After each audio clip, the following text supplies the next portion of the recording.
이사야 15장 1에서 16장 14절 말씀입니다. 15장. 모압에 관한 경고라. 하룻밤에 모압 알이 망하여 황폐할 것이며 하룻밤에 모압 기르가 망하여 황폐할 것이라. 그들은 바잇과 디본 산당에 올라가서 울며 모압은 느보와 메드바를 위하여 통곡하는도다. 그들이 각각 머리카락을 밀고 각각 수염을 깎았으며 거리에서는 굵은 배로 몸을 동였으며 지붕과 넓은 곳에서는 각기 애통하여 심히 울며 헤스본과 엘르알레는 부르짖으며 그들의 소리는 야하스까지 들리니 그러므로 모압의 군사들이 크게 부르짖으며 그들의 혼이 속에서 떠는도다. 내 마음이 모압. 네, 사랑하는 형제 여러분, 3월 2일 목요일 저녁 목상에 오신 것을 환영합니다. 열방을 향한 예언이 13장부터 시작되었고요. 14장까지 바벨론, 아수르, 블레셋에 대한 심판 예언이 있었습니다. 이제 모압에 대한 예언입니다. 먼저 하룻밤에 모압 알이 망하여, 네, 하룻밤에 모압 알이 망하여 황폐할 것이며 하룻밤에 모압 기르가 망하여 황폐할 것이라. 그래서 모압 알은 모압의 수도 라빠이고요. 모압 기르는 모압의 요새의 이름입니다. 하룻밤에를 두 번씩이나 말하죠. 순식간에 망할 것을 강조하는 것이고 전혀 예상치 못한 상태에서 갑자기 파멸당할 것을 의미합니다. 모압은 암몬과 함께 두 족속은 아브라함의 조카 롯의 후손들이죠. 형제민족이지만 이스라엘의 형제민족이지만 선민 이스라엘이 선악에 대한 것을 오히려 악으로 갚아서 광야 시대에는 이스라엘을 범죄에 빠뜨리려고 했던 일 등 오랜 세월 동안 선민 이스라엘에게 악영향을 끼쳤습니다. 이사야 당시에 모압은 처음에는 친아수르였다가 나중에 반아수르 동맹을 맺어서 아수르에게 보복을 당합니다. 그 후 명맥을 유지하다가 완전히 멸망한 것은 주전 107년경 로마에 의해서입니다. 자, 그렇게 될 것을 지금 이사야가 예언을 하는 것이에요. 자, 2절. 그들은 바잇과 디본 산당에 올라가서 울며 모압은 느보와 메드바를 위하여 통곡하는도다. 그들이 각각 머리카락을 밀고 각각 수염을 깎았으며. 네, 여기서 바잇은 바알 신당을 의미하는 것으로 보고요. 지역명일 수도 있고요. 디본은 아르논강 북쪽 5km 지점에 있는 큰 성읍인데 그곳에 큰 산당이 있었습니다. 느보는 헤스본 동남쪽 6km 지점 도시인데 모압의 주신인 그모스의 신당이 있었습니다. 메드바는 요단강 동쪽의 성읍입니다. 전부 모압의 유명한 성읍들이죠. 느보와 메드바가 함락된 것을 보고 바잇과 디본으로 도망쳐가서 통곡하게 된다는 것을 의미하죠. 그리고 머리카락을 밀고 각각 수염을 깎는 것은 애도를 나타내는 방식입니다. 지금 여러 도시 이름들이 나왔기 때문에 지도를 좀 참고할게요. 여기가 지금 요단강 동쪽 지역에서 이 부분이 이제 모압이 있는 부분이거든요. 네, 이쪽이 이스라엘이죠. 유다, 남유다, 북이스라엘이 있는 곳이고, 그래서 모압에서 여기 느보산, 느보가 있고 메드바가 이쪽에 있고, 아르논강이 있고, 이렇게 이제 되어 있습니다. 소알은 이제 여기 한 이쯤 있는 것 같은데 좀 아래쪽에 있네요. 네, 이렇게 이제 있습니다. 다른 지도를 보면, 자, 이쪽이 붉은색 있는 부분이 모압이에요. 여기가 기르, 모압 알이 어느 쪽에 있는지는 모르지만 뭐 요쯤 있지 않을까 뭐 짐작이 되는 거예요. 정확하게는 모르고요. 디본과 메드바, 아르논강 이렇게 있습니다. 네, 다른 지도도 또 볼게요. 자, 여기가 이제 모압 지역이죠. 네, 메드바, 여기가 헤스본 가까워요. 헤스본, 디본, 그리고 여기가 길하레셋. 이 사이에 이제 기르가 있고 알도 있고 있었을 것이라고 추정이 되는 것이고요. 네, 또 다른 지도도 볼까요? 네, 이렇게 여기가 여기는 소알이 좀 가까이 붙었죠. 이제 사해 바로 밑에 소알, 길하레셋, 네, 디본, 네, 이렇게 되어 있습니다. 네, 메드바.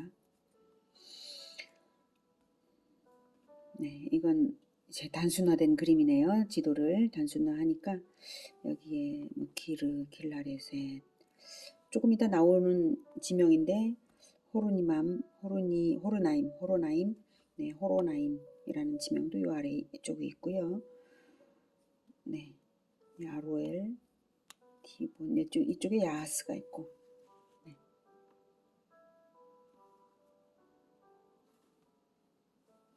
야하스, 메드바, 신마, 헤스본, 네, 이렇게 이제 표현이 되어 있네요. 물론 이게 뭐 아주 옛날 그 성읍들이라 뭐 정확하게 말할 수는 없는 것 같아요. 이미 사라져버린 그러한 도시들, 고대의 도시들이 성경에는 지명이 있지만 그 도시가 어디에 있었는지 알 수 없는 지명들도 많이 나옵니다. 자, 아무튼 3절에 보면 거리에서는 굵은 배로 몸을 동였으며 지붕과 넓은 곳에서는 각기 애통하여 심히 울며. 네, 거리에서 그리고 지붕과 넓은 곳에서 이렇게 애통하니까 이렇게 재난이 있어가지고 이렇게 피난을 하면서 거기에 모여서 오는 거죠. 네, 전 국가적인 애도의 날이 된 것을 말합니다. 4절 헤스본과 엘르알레는 부르짖으며 그들의 소리는 야하스까지 들리니 그러므로 모압의 군사들이 크게 부르짖으며 그들의 혼이 속에서 떠는도다. 야하스가 좀 더 가장 동쪽에 있는 도시였죠. 거기까지 이제 헤스본과 엘르알레에서 부르짖는 소리가 야하스에까지 들릴 정도이고 모압의 군사들은 용감해야 되잖아요. 근데 군사들이 오히려 크게 부르짖으며 군사들의 혼이 속에서 떨 정도입니다. 그러니까 모압의 군사력으로는 막을 수 없는 아주 불가항력적인 상황을 당한 것입니다.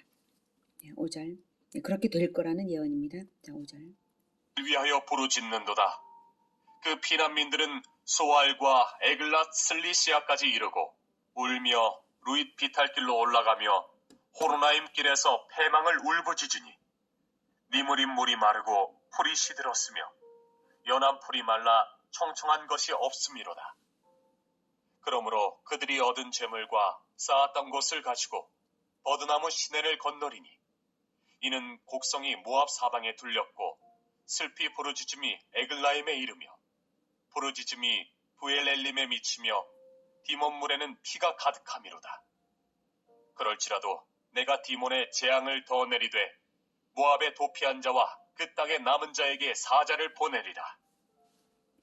네, 그래서 5절에 내 마음이 아까 조금 안 읽혔는데요. 자, 5절 내 마음이 모압을 위하여 부르짖는도다. 여기서 내 마음은 이사야 선지자의 마음입니다. 모압을 위해서 부르짖는도다. 심판당할 만한 모압이라 할지라도 그 멸망 상황이 너무나 처참하여서 이사야 선지자의 마음이 부르짖을 정도입니다. 소알과 에글랏 글리시아까지 이르고 그 피난민들이 이렇게 이른다는 것은 소알은 아까 지도에서 봤죠. 사해 남단에 있고 아마도 에글랏 슬리시아도 그 근처일 것으로 보고요. 그만큼 아래쪽까지 피난을 간다는 것이고요. 루힛 비탈길에서 루힛 비탈길로 올라가며 호로나임 길에서 패망을 울부짖으니 호로나임이 아주 아래쪽에 있었죠. 소알보다도 훨씬 더 아래쪽에 패망을 울부짖으니 그래서 이 루힛 비탈길이 뭐 정확히 어디인지는 모르지만 아무튼 에돔 지역까지 내려가는 산악지대로 피난을 가는 신세를 표현한 것이죠. 그다음 니무린 물이 마르고 풀이 시들었으며 연한 풀이 말라 청청한 것이 없음이로다. 니무린 물 역시 어디인지는 정확히 모르지만 도피 행로 중에 사해 남단의 성읍일 것으로 보고요. 피난길 자체가 고통인데 설상가상으로 수원지까지 말라서 물조차 구할 수 없는 난관을 겪을 것을 예언하는 거예요. 목축하던 모압은 목축하는 나라입니다. 근데 풀이 없으니까 그야말로 하나님의 심판임을 더욱 알 수가 있죠. 7절 그러므로 그들이 얻은 재물과 쌓았던 것을 가지고 버드나무 시내를 건너리니 버드나무 시내는 모압 남방 국경지대의 세일강의 지류로 보고요. 모압 사람들이 국난을 피해서 이제 귀중품들을 숨겨둘 마땅한 은신처가 없기에 다 싸질머지고 가야 되잖아요. 그렇게 싸질머지고 국경의 시내를 건넌다는 예언입니다. 8절 이는 곡성이 모압 사방에 둘렸고 슬피 부르짖음이 에글라임에 이르며 부르짖음이 부엘 엘림에 미치며 네, 그렇게 국경지대의 시내를 건너야 할 정도로 그러니까 국경을 건너야 할 정도로 모압 전역이 아수르의 침략으로 도탄에 빠진 것을 예언하고 있는 것입니다. 에글라임은 사해 남단이고 부엘 엘림은 모압 동북 쪽의 국경지대로 봅니다. 그러니까 뭐 남쪽으로 동쪽으로 북쪽으로 국경지대로 사람들이 다 흩어져서 이제 가고 있는 거예요. 9절 디몬 물에는 피가 가득함이로다. 그럴지라도 내가 디몬의 재앙을 더 내리되 모압의 도피한 자와 그 땅의 남은 자에게 사자를 보내리라. 디몬은 2절에 디본이라고 지명이 나왔었죠. 그 디본을 다르게 표현한 것인데요.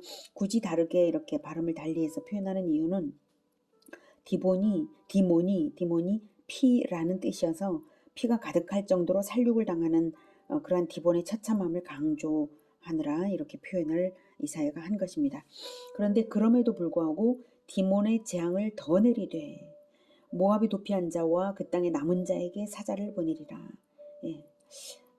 이제는 뭡니까? 모압에 대한 살육이 전 국토에서 대규모로 벌어질 것을 말한 것이죠. 하나님의 심판이 얼마나 철두철미하게 시행될지 모압 사람들이 도저히 이 재앙에서 벗어날 수가 없음을 말하는 거예요.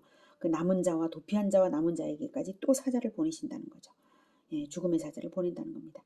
이 예언은 주전 645년에 아수르왕 아수르바니팔의 침공이 있었고 또한 주전 605년경에 바벨론 왕 느부갓네살의 침공에 의해서 성취가 되었습니다. 이렇게 멸망당할 예언이 주어지면서 모압에 대해서는 다른 나라들과는 달리 하나님의 심판을 면할 두 가지 방법이 주어집니다.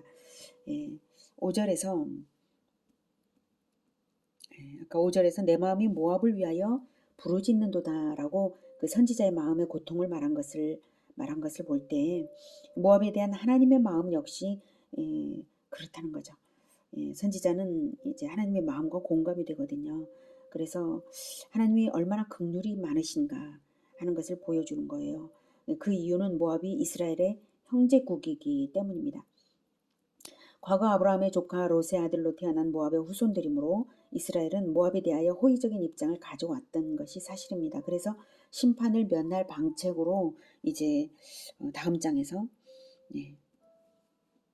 여기에서 이제 다시 제시합니다. 이사야 16장에서 심판을 면할 방책으로 제시되는 것이 있습니다. 1절부터 듣겠습니다. 16장 너희는 이 땅 통치자에게 어린 양들을 들이되 셀라에서부터 광야를 지나 딸 시온산으로 보낼지니라. 모압의 딸들은 아르논 나루에서 떠다니는 새 같고 보금자리에서 흩어진 새 새끼 같을 것이라. 네. 다윗 왕가가 다스리는 남유다에 조공을 바침으로써 화친하라 이렇게 말하는 거예요. 여기서 너희는 이 땅의 통치자에게 여기서 너희는 사해 남단 버드나무 시내를 건너갈 거라고 예언했잖아요. 그 모압인들에게 이제 남유다 땅까지 이제 넘어가게도 되겠죠. 예, 그래서 이 땅 통치자 즉 남유다 왕에게 조공을 바치라는 거예요. 어린 양들을 들이되 셀라에서부터 광야를 지나 딸 시온산으로 보낼지니라. 남유다에게 보호를 요청하면서 복종한다는 의미로 전에 모압이 10만 마리씩 양을 바쳤던 일이 있는데 그런 것처럼 하라는 것이죠. 실질적 외교로서도 의미 있는 제안이고 또한 영적인 의미로는 열방의 진정한 안전은 다윗 왕가에 있다. 즉 다윗의 후손인 예수 그리스도께 복종하고 교회와 화친하는 것이 바로 하나님께 구원받는 길이다라고 하는 뜻입니다. 2절은 이제 남유다와 화친해야만 하는 이유를 말하는 것이죠. 화친하지 않는 한 이렇게 된다는 거예요. 모압의 딸들은 아르논 나루에서 떠다니는 새 같고 보금자리에서 흩어진 새 새끼 같을 것이라 그 처지를 바꾸지 못한다. 그러니까 화친하라. 이런 신세를 면할 수 없지 않냐. 화친하라 이런 뜻인데 모압의 딸들을 언급하는 이유는 앞에 1절에서 딸 시온산이라고 딸 시온산으로 보내라 이렇게 말을 했기 때문에 짝을 이루어서 대구적인 표현으로 그렇게 한 것입니다. 다음 둘째 방책을 3절부터 말합니다. 너는 방도를 베풀며 공의로 판결하며 대낮에 밤같이 그늘을 지으며 쫓겨난 자들을 숨기며 도망한 자들을 발각되게 하지 말며 나의 쫓겨난 자들이 너와 함께 있게 하되 너 모압은 멸절하는 자 앞에서 그들에게 피할 곳이 되라.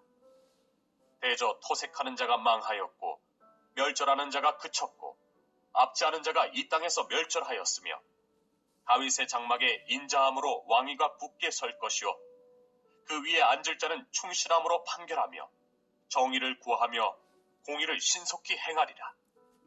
네, 2절까지는 먼 미래 예언이었는데요. 이제 3절부터 말하는 것은 현재 또는 가까운 미래의 처지에서 쫓겨난 자들, 도망한 자들, 즉 선민 이스라엘의 피난민들을 모압이 선대하라 하는 것입니다. 나중에 자기들도 나중에 같은 처지가 될 때에 긍휼을 입어야 할 게 아니냐 이 말이에요.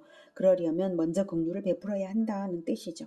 긍휼을 베푼 자는 하나님의 긍휼하심을 입게 되는 것이니까요. 그리고 아수르는 하나님의 심판으로 반드시 멸망하게 되므로 대저 토색하는 자가 망하였고 멸절하는 자가 토색하는 자가 망하였고 멸절하는 자가 여기네요. 4절 대저 토색하는 자가 망하였고 멸절하는 자가 그쳤고 압제하는 자가 이 땅에서 멸절하였으며 라고 과거형으로 말하는데 아수르의 멸망이 확정적이다 이렇게 말하는 거예요. 그러므로 아수르를 두려워할 것이 아니라 이미 망한 아수르나 마찬가지다. 그러니까 아수르를 멸망시킬 하나님의 백성에게 잘해야 한다 이렇게 말하는 거예요. 그러면 훗날 긍휼을 입을 뿐만 아니라 5절에 다윗의 장막에 인자함으로 왕위가 굳게 설 것, 즉 그리스도가 왕권을 가지고 오실 것인데 그때 그리스도가 충실함으로 판결하며 정의를 구하며 공의를 신속히 행하실 것이므로 마땅히 선으로 행한 것이 나타나야 할 것이라는 말입니다. 나중에 다스리실 그 왕을 생각하면서 지금 그 왕의 백성들에게 잘하라 이렇게 하는 말이죠. 그리스도의 통치가 이러함으로 최후에 반드시 승리하실 것이라는 의미이기도 합니다. 그러므로 오직 그리스도께 맞추는 것이 보호받는 길이고 승리하는 길입니다. 우리도 마찬가지입니다. 예수님 다시 오실 거 생각하면 지금 바로 이 자리에서 이 땅을 딛고 살아가는 동안 예수님의 형제들에게 잘해야 되는 것입니다.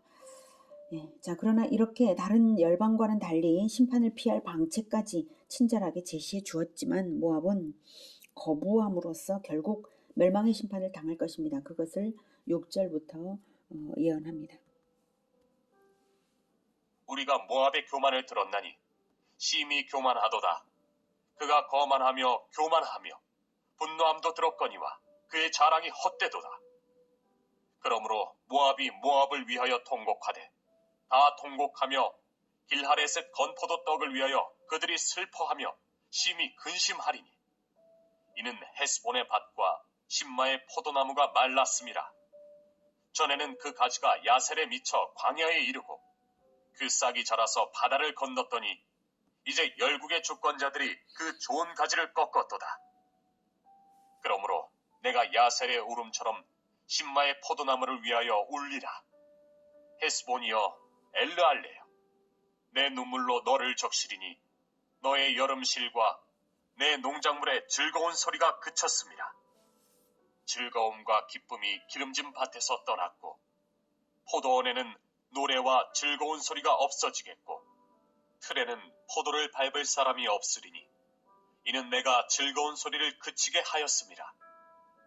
이러므로 내 마음이 모압을 위하여 수금같이 소리를 바라며 내 창자가 길하레셋을 위하여 그러하도다.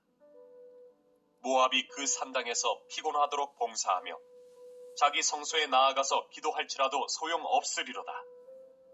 이는 여호와께서 12절까지 봤는데 6절은 심판을 피할 길을 제시했으나 교만과 분노로 거절한 사실을 말하고요. 7절부터는 대적의 침입에 의해서 모든 농작물들을 약탈당하게 될 것을 슬퍼하는 선지자의 애가입니다. 헤스본과 신마는 비옥하여서 포도나무가 많았던 곳입니다. 전에는 그 가지가 야셀에 미쳐 광야에 이르렀다는 것은 그만큼 포도 농사가 성황이었는데 지금은 정반대로 노략질 당하게 된 것이 이는 내가 즐거운 소리를 그치게 하였음이라 라고 우연이 아니라 하나님의 심판이라고 밝히십니다. 이러므로 내 마음이 11절 내 마음이 모압을 위하여 수금같이 소리를 발라며 내 창자가 길하레셋을 위하여 그러하도다. 네, 아까 7절에서도 마음 아파했었죠. 마찬가지로 모압의 멸망을 슬퍼하는 선지자의 마음이 매우 애절한 것을 표현한 것입니다. 수금 소리처럼 슬픈 신음을 내면서 고통하는 선지자의 모습입니다. 이것은 죄인의 멸망을 안타까워하시는 하나님의 마음과도 같습니다. 하나님은 진리의 심판주이시면서 또한 이토록 애끓는 사랑으로 죄인들을 안타까워하시는 것입니다. 안타까운 이유는 하나 더 있습니다. 12절에 모압이 그 산당에서 피곤하도록 봉사하며 자기 성소에 나아가서 기도할지라도 소용없으리로다. 네. 심판을 모면할 수 있는 유일한 길은 회개하여서 대속의 은혜를 받는 것이지 우상 숭배를 열심히 해서 또는 자의적인 종교적 모양만 열심으로 만들어내는 것으로 되는 것이 아니거든요. 회개와 대속의 은혜가 없이는 자의적 숭배, 봉사 열심, 많은 기도가 다 소용없는 것입니다. 네, 그래서 더 안타까운 것이죠. 지금도 기독교인이라고 하면서도 그냥 종교인으로서 살아가는 사람들이 있지 않습니까? 자의적인 숭배와 봉사 열심, 많은 기도를 하지만 진정한 회개가 없고 또 대속의 은혜를 모른다면 소용이 없는 것입니다. 안타까운 일이죠. 자, 이제 13절부터는 모압에 대한 최종 결론입니다. 오래전부터 모압을 들어 하신 말씀이거니와 이제 여호와께서 말씀하여 이르시되 품꾼의 정한 해와 같이 3년 내에 모압의 영하와 그 큰 무리가 능욕을 당할지라. 그 남은 수가 심히 적어 보잘것없이 되리라 하시도다. 이사야보다 20년 전에 아모스 선지자가 모압에 대해 예언을 한 적이 있었는데요. 여기 13절 이는 여호와께서 오래전부터 모압을 들어 하신 말씀이거니와 이 말은 바로 아모스 선지자가 20년 전에 이미 모압에 대해서 심판 예언했잖냐 이렇게 말하고 있는 거예요. 그 아모스 2장 1에서 3절인데요. 제가 읽어드리겠습니다. 여호와께서 이와 같이 말씀하시되 모압의 서너 가지 죄로 말미암아 내가 그 벌을 돌이키지 아니하리니 이는 그가 에돔 왕의 뼈를 불살라 죄를 만들었습니다. 내가 모압에 불을 보내리니 그리옷 궁궐들을 사르리라. 모압이 요란함과 외침과 나팔소리 중에서 죽을 것이라. 내가 그 중에서 재판장을 멸하며 지도자들을 그와 함께 죽이리라. 여호와께서 말씀하시니라. 이렇게 아모스 선지자가 예언을 했는데 그리고 회개하기를 기다리셨는데 20년 동안이나 그런데도 회개하지 않았다라는 것이죠. 그래서 앞으로도 회개하지 않는다면 어쩔 수 없는 심판이다라는 걸 말하고 있는 것입니다. 그래서 품꾼의 정한 해와 같이 3년 내에 이렇게 된다라고 하는 것은 고대 근동 국가들에서 품꾼은 일반적으로 고용 계약을 맺을 때에 3년을 기한으로 합니다. 일단 한 번 계약을 맺으면 이 기간은 변경되지 않습니다. 그러나 이 기간이 차면 고용주가 쫓아낼 수 있는 것이죠. 즉 이 말씀은 정한 때에 반드시 모압을 심판하실 것이고 그 기간이 극히 제한적인 짧은 기간이라는 뜻입니다. 그 정한 때가 있다는 거죠. 문자적으로 3년은 아니고요. 품꾼 계약에 비유하시느라 3년을 언급하시는 것이고 실제로 모압의 멸망은 100년도 더 지난 후에 이루어졌습니다. 하나님의 기준에서 100년이야 극히 짧은 기간인 것이죠. 오늘은 모압의 멸망에 대한 예언을 통해서 하나님께서 죄인의 멸망을 얼마나 마음 아파하시는지 알 수 있었습니다. 그래서 속히 회개하라고 품꾼 계약 비유도 하시면서 때가 얼마 안 남았다고 하시는 것인데요. 우리는 어떻습니까? 이미 예언이 거듭 주어지고 나서 역사 속에서 성취된 그들의 멸망을 보면서 우리가 무엇을 생각해야 하겠습니까? 우리에게 주어진 미래의 예언들이 하나도 남김없이 반드시 성취될 것을 우리가 분명히 알게 됩니다. 그러니 신속한 회개와 신속하게 회개시키는 일을 우리가 해야 하겠습니다. 그 일보다 더 귀한 일은 없습니다. 이 땅에 생명이 있는 이 짧은 기간 동안에 영원한 생명을 얻고 또한 얻게 하는 일, 이 일보다 무슨 일이 더 급한 일이 있겠습니까? 이사야는 못된 모압을 위해서도 애끓는 마음으로 부르짖었는데 우리도 가까이에 있는 형제와 이웃을 위해서 애끓는 하나님의 사랑에 공감하며 그 사랑을 전하는 우리 모두가 되기를 기원합니다. 기도하겠습니다. 하나님, 모압을 위하여 애끓는 사랑을 토하셨던 하나님처럼 지금도 이웃나라 그리고 가까이에 있는 이웃들을 구원하기 위하여 우리가 그 하나님의 마음을 가질 수 있게 하여 주시옵소서. 하나님의 시선이 가는 그곳에 우리의 마음과 발도 갈 수 있고 또 복음을 전할 수 있게 도와주시옵소서. 하나님의 마음으로 행할 수 있도록 도와주시옵소서. 그래서 예수 그리스도의 사랑이 잘 전달되고 또 듣고 많은 사람들이 믿을 수 있도록 우리를 사용하여 주시기를 원합니다. 우리에게 남은 생애가 너무나 짧다는 것을 우리가 지혜롭게 깨닫고 남은 시간을 귀히 아끼면서 전도의 기회 또 진리의 가르침의 기회를 놓치지 않고 잘 전할 수 있는 우리 모두가 되게 도와주시옵소서. 예수 그리스도 이름으로 기도드립니다. 아멘. 이어지는 시간은 개인 기도 시간입니다.